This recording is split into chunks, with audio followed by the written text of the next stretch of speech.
राम राम दोस्तों, स्वागत है आपका बालाजी की लाडली यूट्यूब चैनल पे। और मैं आपकी दोस्त कंचन। तो दोस्तों, आप सब कैसे? उम्मीद करती हूँ आप सब अच्छे होंगे और मैं भी अच्छी हूँ। तो आज है आज सोत का व्रत। तो आपको और आपके परिवार को आज सोत की ढेर सारी शुभकामनाएं, बहुत बहुत बधाई। आस माता की कृपा आपके घर परिवार पर बनी रहे, ऐसी प्रार्थना करती हूँ। तो अभी मैं नहा धोकर हो गई हूँ तैयार। और ये देखो, आज मैंने ये वाली नई ड्रेस पहनी है। पूरा लुक आपको मैं पीछे वाले कैमरे से दिखाऊंगी।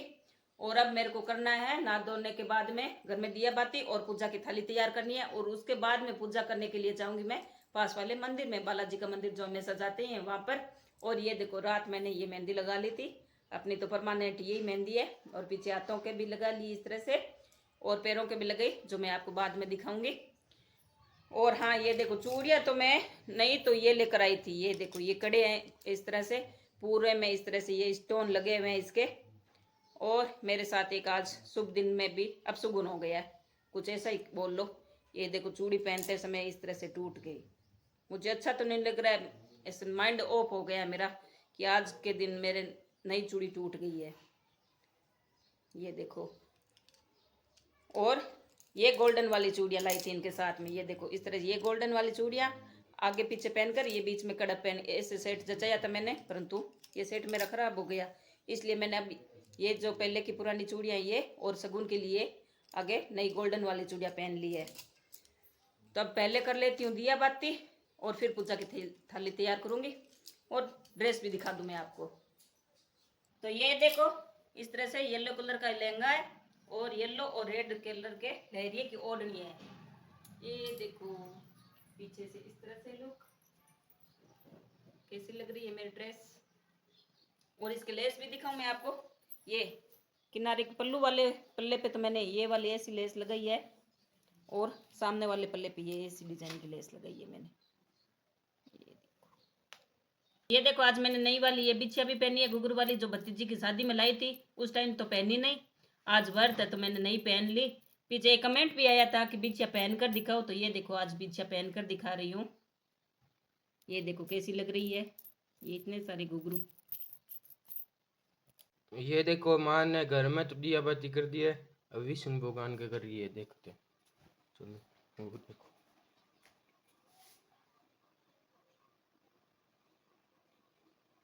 अभी मैं पूजा की थाली तैयार कर रही हूँ, जिसमें ये अभी मैं ये पूजा की थाली तैयार कर रही हूँ, जिसमें मैंने ले लिया कुमकुम, चावल, और प्रसाद के लिए गुड़ और धूप, और दीपक में अभी घी डाल रही हूँ। और ये देखो, बाती मैंने इतनी बड़ी बनाई है ताकि हम दीपक को पूरा भरते हैं ना घी से, तो कभी कभी ये जो दीपक की बाती है इसमें डूब कर दीपक बुझने का डर नहीं रहता है, इसलिए बड़ी बाती बनाई है मैंने। और अब ये इसमें घी डाल लूँगी मैं। तो अभी ये पूजा की थाली पूरी तैयार हो चुकी है, जिसमें ये मोली और घंटी और ये माचिस भी ले लिए। तो इस तरह से ये थाली हो गई है तैयार, जिसे अब ये थालपोस बोलते हैं इसे ढककर ले जाया जाता है। ये देखो, पूरी डिजाइन दिखाऊं मैं आपको थालपोस की। ये देखो, ये पूजा की थाली तो तैयार हो गई। और अब ये देखो, भतीजी की शादी के लिए लाई थी चप्पलें, तो मैंने शादी में तो मोजड़ियाँ पहन ली थी, तो ये मेरी चप्पल नहीं रह गई, तो आज काम आ गई व्रत में नहीं पहनने के लिए। ये देखो, डिजाइन तो आपने देख रखी होगी, तो मैंने एक बार आगे दिखाई थी। इसमें ये बिछिया फंस रही है। ये देखो, आज तो देखो नई चप्पल, नई बिछिया। ये पूजा की थाली और ये पानी का लोटा ले लिया। अब जा रही हूँ मैं मंदिर।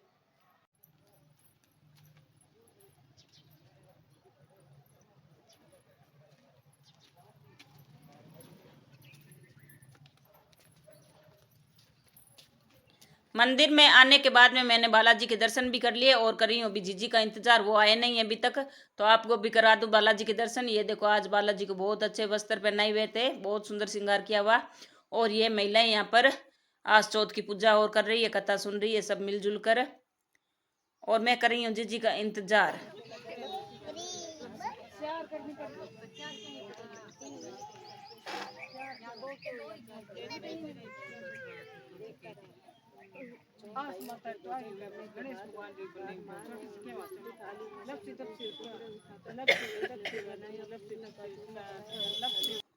लगभग आधा पौन घंटा इंतजार करने के बाद में अभी जीजी आ गए हैं, तो अब इनके साथ मिलकर मैं भी पूजा करूंगी और कथा सुनूंगी। तो अब हम बैठ गए हैं पूजा करने के लिए। पूजा करने के लिए सबसे पहले हम जो घर से गेहूं या बाजरी जो भी आखा लेकर आते हैं उन थोड़े से दाने हाथ में लेकर इस तरह से खेजड़ी को सींचा जाता है, जो आप अपन पानी लेकर आते हैं घर से। तो इस तरह से पहले मैंने खेजड़ी को सींच लिया है और उसके बाद में गुड़ के गणेश जी बनाए जाते हैं। तो ये देखो यहाँ पर कितना सारा गुड़ जमा हुआ है, सब अपने अपने अलग अलग गणेश जी बनाते हैं। तो ये गुड़ के गणेश जी बनाकर इसके कुमकुम की 5 या 7 बिंदी लगा दी जाती है। तो अब कुमकुम की बिंदी लगाने के बाद चावल भी चढ़ा दिए जाते हैं। तो ये मैंने चावल चढ़ा दिए और बाद में मौली भी चढ़ा दी जाती है। तो ये गणेश भगवान की तो पूजा हो गई। उसके बाद में आस माता के बिंदियाँ निकाली जाती है, 7 बिंदी निकालते हैं आस माता के भी, और उस चावल भी चढ़ा देते हैं। जिस तरह से गणेश जी की पूजा करते हैं उसी तरह से आस माता की भी पूजा हो जाती है। तो ये कुमकुम चावल चढ़ाने के बाद में अब मैं मौली चढ़ा रही हूँ। तो ये मौली पीछे से पकड़ी नहीं जा रही है, तो मैं यहाँ पर जो बहनें आई हुई थी उनको पकड़ा कर इस तरह से मौली भी चढ़ा दिए। तो इस मौली की गांठ नहीं लगाई जाती है, ऐसे खुला ही छोड़ दिया जाता है इस तरह से किनार चारों ओर लपेट कर। तो ये मौली चढ़ा दी और उसके बाद में अब ये जिज्जी पुष्प लेकर आए थे। मैं तो हमारे घर पर तो पुष्प थे नहीं, तो धोकर एक पुष्प गणेश भगवान को चढ़ा दिया और एक आस माता को चढ़ा दिया है। पुष्प कोई ज़रूरी नहीं है, अपने घर हो तो लेकर आ जाओ, वरना कोई ज़रूरी नहीं है, अपनी इच्छा है। और अब ये दीपक जलाकर और गणेश भगवान और आस माता की दोनों की आरती कर लेंगे। पहले गणेश भगवान की करेंगे, इसमें पहले पूजा गणेश भगवान की होती है और उसके बाद में आस माता की होती है। तो अब दोनों की आरती कर ली है दीपक से और उसके बाद में अब धूप से भी आरती कर लेंगे। तो ये धूप जलाकर आरती कर रही हूँ अब मैं धूप से। प्रसाद के लिए गुड़ लिया हुआ है, जिसे तोड़कर पहले गणेश भगवान को भोग लगा देंगे और उसके बाद में आस माता को इस तरह से छोटे छोटे 5 टुकड़े करके गुड़ के आस माता को भी अब प्रसाद चढ़ा दिया। यहाँ पर तो हम तो गुड़ का ही प्रसाद चढ़ाते हैं और ये दक्षिणा के पैसे है जो गणेश भगवान और आस माता के चरणों में अर्पित करके वापस थाली में रख दिया, बाद में मंदिर में चढ़ा देंगे। और उसके बाद में खुद के भी तिलक किया जाता है, ललाट सुना नहीं रखा जाता है। तो तिलक और चावल लगाने के बाद में खुद के हाथ के मौली भी बांधी जाती है। तो जो अपने हाथ में आगे की पुरानी मौली होती है उसे तोड़कर इस तरह से गणेश भगवान को अर्पण कर देते हैं कि ये गणेश भगवान प्रार्थना करते हैं मैं तो नए देने जैसा लायक रखना। तो ये पुरानी मैंने मौली उनको चढ़ा दी और खुद के हाथ के अभी बांध दूंगी मैं नई मौली। तो ये नई मौली बांध ली है मैंने और अब सुनेंगे कथा। कथा सुनने के लिए हाथ में ये गेहूं के थोड़े से दाने लेकर कथा सुनी जाती है और साथ में हैंकारा भी लगाया जाता है। जैसे कथा सुनाते हैं उसमें कहते हैं इस तरह से हैंकारा लगाते हैं। तो हम तो यहाँ पर पूजा कर रहे हैं, जगह नहीं थी तो कुछ महिलाएं ये दूसरी खेजड़ी भी है वहाँ पर भी पूजा कर रहे हैं। और उसके बाद में हमने कथा और सुन ली पूरी और अब कर रही हूँ मैं परिक्रमा। तो 5 परिक्रमा लगाई जाती है। परिक्रमा पूरी होने के बाद में इस तरह से अपने ओढ़नी के पल्लू से झोली फैलाकर आस माता से प्रार्थना जो इच्छा हो वो मांग लेते हैं। और फिर ये जो अपने सीधे हाथ की जो छोटी अंगुली होती है ना उसके इस तरह से मोली लपेट कर ये जो खेजड़ी की छाल होती है ना उसे एक अपनी उसी अंगुली से जिस पर मोली लगाई हुई है इस तरह से ये सोना तोड़ना बोलते हैं इस छाल को। तो ये देखो मेरे हाथ में तो ये इतना सा सोना आया है। दूसरी अंगुली का इस्तेमाल नहीं करना होता है, बस एक छोटी अंगुली का, सीधे हाथ की छोटी अंगुली का। और फिर ये सोना तोड़कर इस तरह से छोटा सा गड्ढा खेजड़ी के ही जड़ में खोद कर इसे यहाँ पर दबा दिया जाता है। ऐसा मानना है कि हम ये जितना भी सोना तोड़ते हैं हमें अगले जन्म में धन धान्य उतना ही ज़्यादा मिलता है। और उसके बाद में अभी आ गई हूँ मैं खेत सींचने के लिए। तो उसके लिए खेत में पहले झोंपड़ी बनाएंगे। तो झोंपड़ी के लिए मैं लकड़ियाँ इकट्ठा कर रही हूँ। तो यहाँ पर पिंपल के पेड़ की बहुत सारी लकड़ियाँ गिरी हुई है तो मैं चुग रही हूँ। लकड़ियाँ अपन मतलब खुद की खुद लेनी चाहिए, दूसरों की झोंपड़ी की बनाई हुई नहीं लेनी चाहिए। तो यहाँ पर मैंने अपनी नई लकड़ियाँ चुन ली है। और अब ये देखो यहाँ पर सभी लोग इस तरह से अपने खेत जोत कर गए हुए हैं और झोंपड़ियाँ बनाई हुई है अलग अलग, सबकी अलग अलग डिजाइन है सबकी की भी।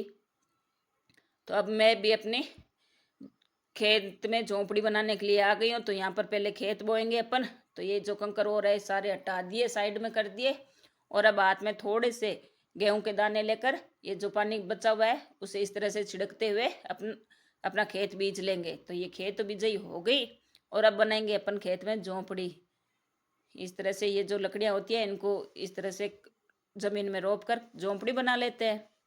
जैसे छोटे बच्चे खेल खेल में झोंपड़ियाँ और बनाते हैं ना, बस उसी तरह की बनानी होती है। आपकी इच्छा हो तो आप सुंदर भी बना सकते हो, परंतु ये एक बस परंपरा है जो निभानी होती है। तो इस तरह से खेत में झोंपड़ी बनाने के बाद में एक छोटा सा कंकर लेकर अपन उसके बनाएंगे गणेश जी। तो ये गणेश जी को विराजमान करवा दिया अब झोंपड़ी के अंदर। और अब इनकी भी जिस तरह से वो गुड़ के गणेश जी की पूजा की थी ना, ठीक उसी तरह से कुमकुम से बिंदी लगाकर और चावल चढ़ाकर गणेश भगवान की भी पूजा की जाएगी। मिट्टी इसके अंदर जा रही है प्लेट के अंदर। चोपड़ा दे।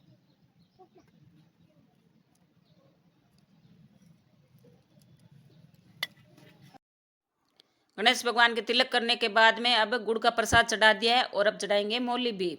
तो ये पहले गणेश भगवान को मौली चढ़ा देंगे और उसके बाद में ये जो झोंपड़ी है उसके चारों ओर जिस तरह से खेजड़ी के लगाई थी मौली, इस तरह से चारों ओर लगा देंगे इस तरह से मौली। और अब आ गई हूँ मैं मंदिर में। तो ये दक्षिणा के पैसे तो इस थाली में रख दिए और ये जो अपन आखा और गुड़ लेकर आए वो यहाँ पर पंडित जी के अलग अलग थैलियाँ रखी हुई है उनमें डाल देंगे। ये गुड़ अलग थैली में डाल दिया और ये गेहूं है जो गेहूं की थैली में डाल देंगे।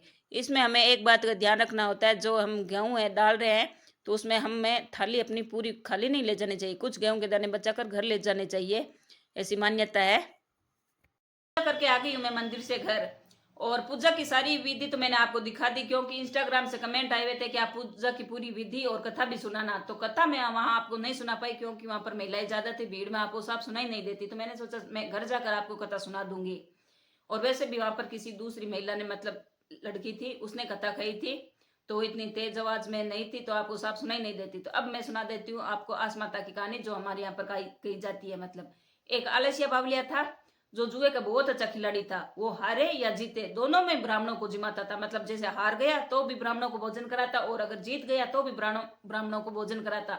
तो इस पर उसकी भाभिया बोली कि ऐसे कैसे काम चलेगा, आप तो हारो या जीतो दोनों में भोजन कराते हो, ऐसे काम नहीं चलेगा। यह कहकर लड़ाई करके उसे घर से निकाल दिया गया और वह चलता गया और जाते जाते एक शहर में पहुंच गया।